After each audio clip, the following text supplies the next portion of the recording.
the seismic devices.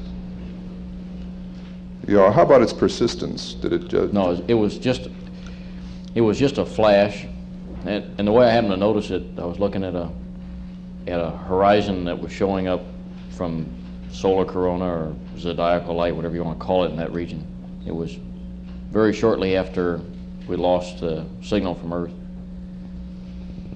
and I was watching stars pop up over the horizon, and got this flash, which was in size was about, I wasn't looking directly at it at the time it happened down in the side of my vision, but it was brighter than the brightest star that I had in the field of view at the time, and I had the feeling that it was in physical or angular size, it was equivalent to the size of the larger stars in my perceived vision. But it was just an instantaneous flash, and it took a couple of seconds for it to soak into me that it wasn't just a star popping up over the horizon, but rather it had been distinctly below the horizon. Is there a way for me to get that transcript? I don't know if I would normally get it.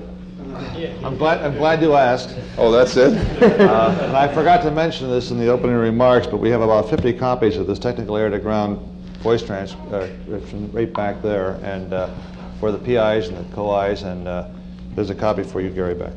Yeah, that's not what you're after. No. I Be need the tape recorder. Yeah. Oh, the DSC. On the Yeah. DSC. And that hasn't been completed as far as I know. Okay.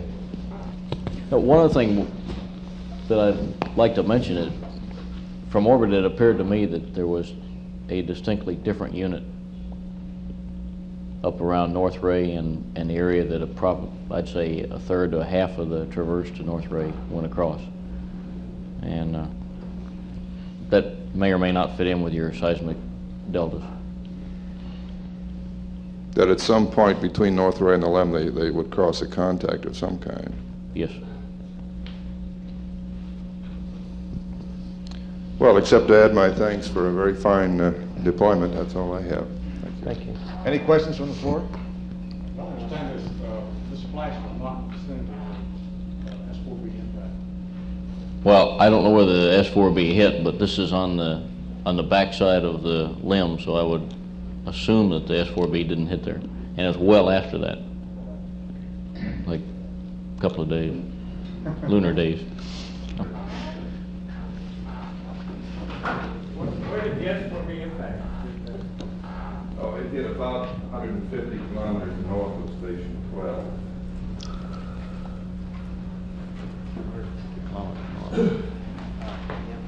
When you mentioned you observed the star there, was it through optics or through the outlook?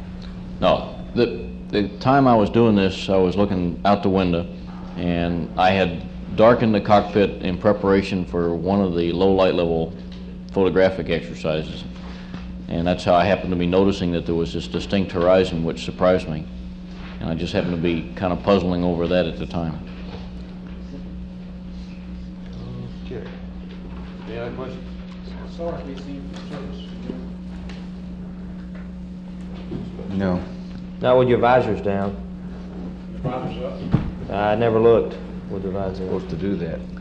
I suspect from what we saw on EVA on the way home that the inner visor alone has sufficient attenuation to block out stars. But you could see them from the through the AOT and the lunar module, and that's, of course, that has a light shield around it. On our last alignment, even with a crescent Earth in the AOT, we could see Arknar really so good that we didn't even have to roll up the window shades in the cockpit.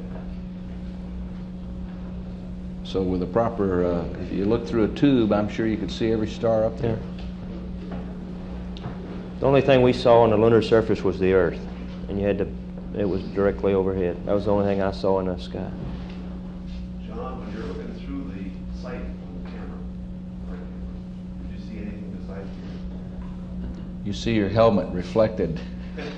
That's what you see. You have to raise your visor to get all that, so you can get rid of all those reflections. Okay, next one is active seismic experiment. Dr. Kovach.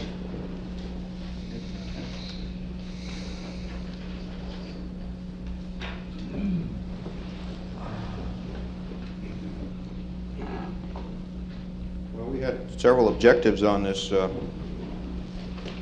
experiment. I'd like to summarize these.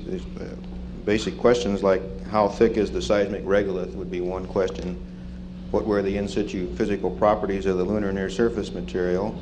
And thirdly, are there any distinct seismic horizons, and how do they